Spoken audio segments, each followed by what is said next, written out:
Terima kasih kawan-kawan. Bismillahirrahmanirrahim. Assalamualaikum warahmatullahi wabarakatuh. Kawan-kawan Press Club Istana yang saya cintai, kita baru selesai rapat terbatas kabinet. Rapat kabinet tentang mitigasi El Nino. Arahan yang terhormat Bapak Presiden bahwa terkait dengan mitigasi El Nino ini agar diantisipasi dan dilaporkan oleh para menteri dan kepala lembaga tadi terkait dengan pertama persoalan kekeringan.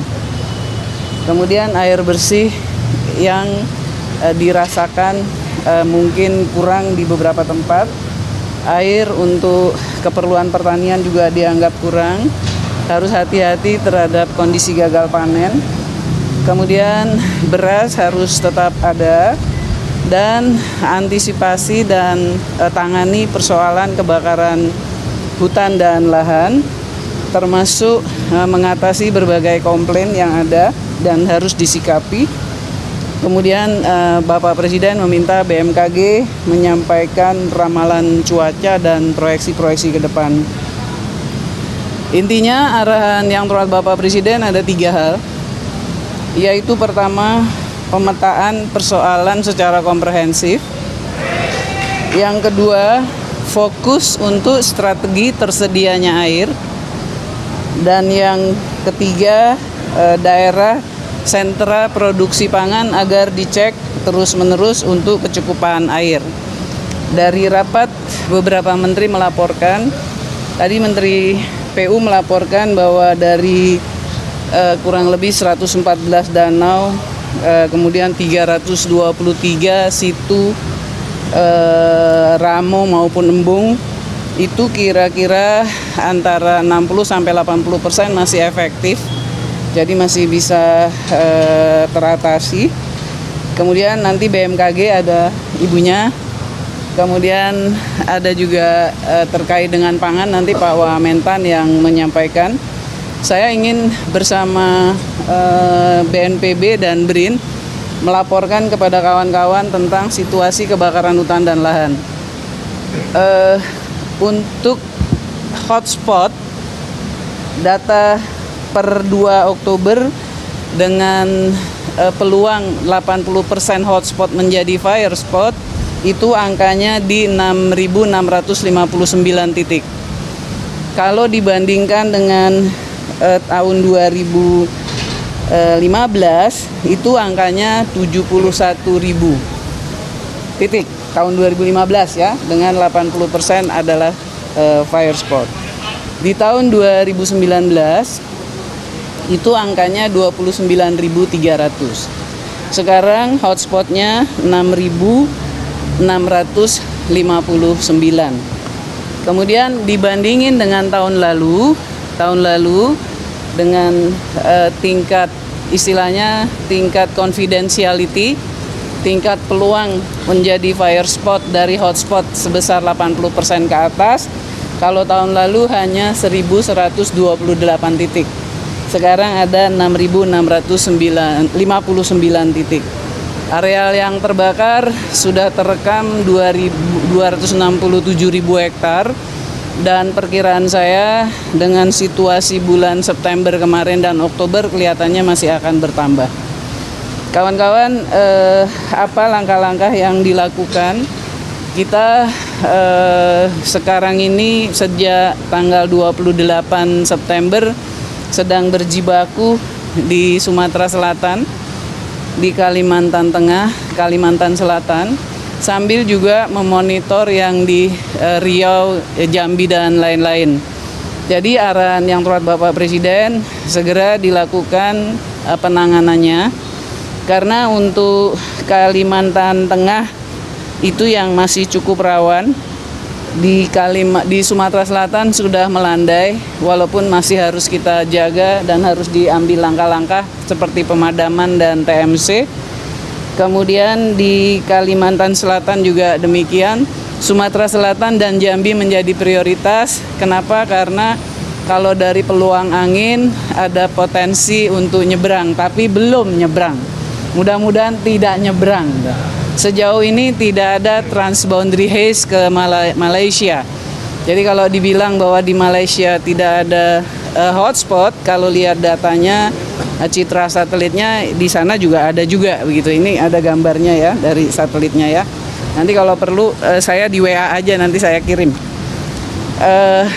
Langkah lain juga tadi dilaporkan oleh Pak Kapolri, penegakan hukum, sudah ada penetapan tersangka dan lain-lain. Dari KLHK sendiri sudah ada 144 perusahaan yang mendapatkan peringatan dan sudah ada 23 perusahaan yang disegel pada areal yang terbakarnya, antara lain di Kalbar, Kalteng, dan Sumsel, dengan PMA yang berasal dari Singapura juga ada, Malaysia juga ada.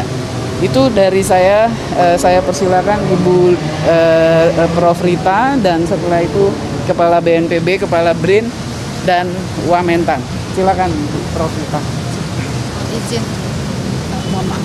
Terima kasih. Assalamualaikum warahmatullahi wabarakatuh. Rekan-rekan media, yang perlu kami update adalah bagaimana perkembangan kondisi El Nino. Jadi sesuai hasil prediksi, puncak El Nino itu bulan September. Namun tadi kami juga dari data satelit yang terkini, kita melihat Oktober ini nampaknya belum turun. Jadi puncak ini masih bertahan, diprediksi sampai akhir Oktober. Dan bulan November mulai terjadi transisi dari kemarau ke musim hujan. Jadi sebenarnya El Nino-nya masih akan berlangsung, diprediksi dari moderat sampai akhir tahun dan melemah di bulan Februari-Maret dan berakhir di bulan Maret. Artinya masih cukup panjang beberapa bulan ke depan. Namun alhamdulillah karena adanya angin dari angin monsun dari arah Asia sudah masuk ya, ini mulai November. Jadi kita akan insya Allah mulai turun hujan di bulan November, artinya pengaruh El Nino akan mulai tersapu oleh hujan, sehingga diharapkan kemarau kering itu insya Allah berakhir secara bertahap. Ada yang sebelum November, tapi sebagian besar mulai November. Ada yang lebih mundur lagi. Dan untuk itu masyarakat dimohon selama bulan Oktober ini kondisinya masih kering, maka tidak dibakar pun bisa terbakar. Jadi jangan mencoba-coba untuk atau dengan sengaja atau tidak sengaja untuk mengakibatkan nyala api, karena pemadamannya akan sulit untuk dilakukan.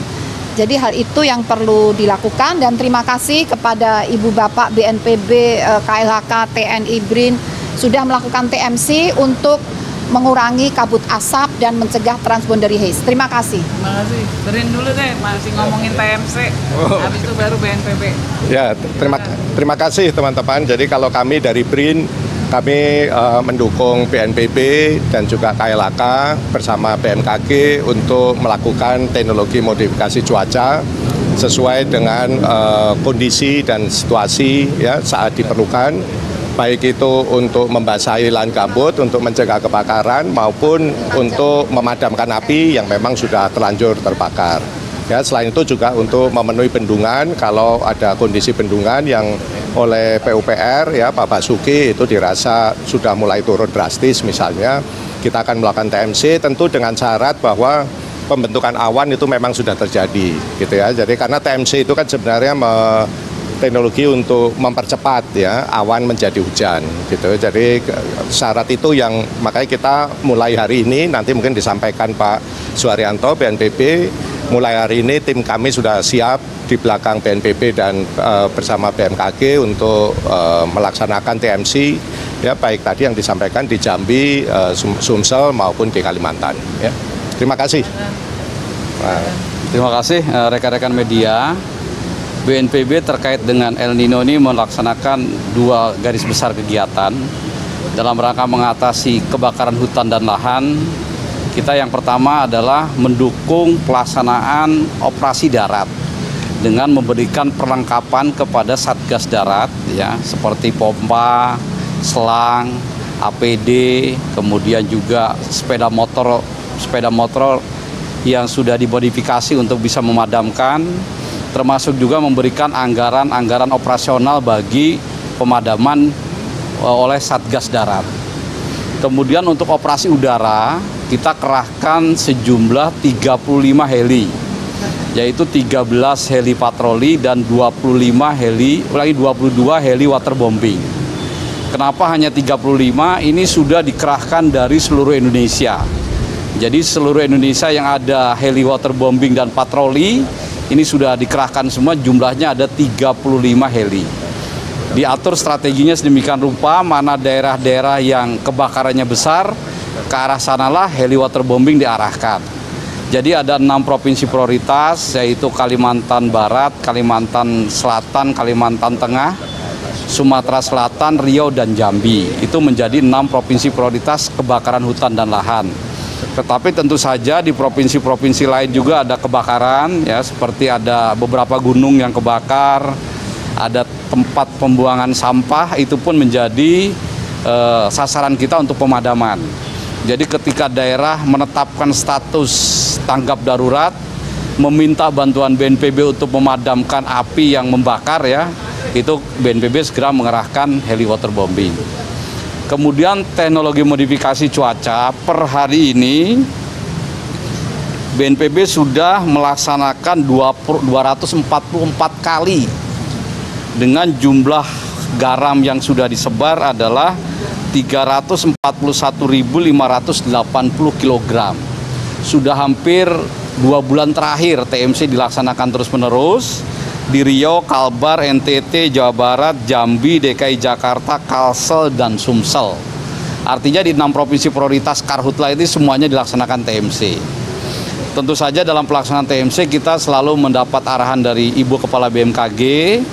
Nah, berdasarkan pertumbuhan awan, tadi Ibu Menteri KLHK sudah mengatakan yang agak berat adalah Kalimantan Tengah dengan Kalimantan Selatan, maka di hari-hari ke depan ini akan kita laksanakan bekerja sama dengan BRIN, yaitu Jambi, Kalteng, Sumsel, Kalsel, dan Riau. Mungkin seperti itu, terima kasih. Pak Wamentan. Baik, terima kasih. Yang dapat kami laporkan sesuai arahan Pak Presiden mengenai situasi pangan terakhir, komoditas pangan kita. Sementara ini sangat cukup baik sekali walaupun ada beberapa penurunan produksi, utamanya di sektor tanaman pangan yang sangat terdampak sekali dengan adanya El Nino dan musim kemarau yang lebih panjang dari perkiraan sebelumnya. Cuma situasi peternakan, perkebunan kita, pertanian kita, baik itu tanaman pangan maupun hortikultura, sementara ini cukup baik sesuai arahan Pak Presiden. Adapun penurunan produksi beras coba kita atasi sementara ini dengan melakukan kegiatan impor sebagai salah satu bentuk cadangan pangan, CBP, cadangan beras pemerintah. Jadi untuk menekan harga di pasar, kita coba siasati dengan membanjiri produk. Mudah-mudahan ini cukup efektif kita lakukan bersinergi dengan kementerian lembaga lain, utamanya Kemendak, juga dengan Bappenas. Demikian, terima kasih. Udah ya, cukup ya. Terima kasih banyak ya kawan-kawan. Mau nanya Pak Wamentan.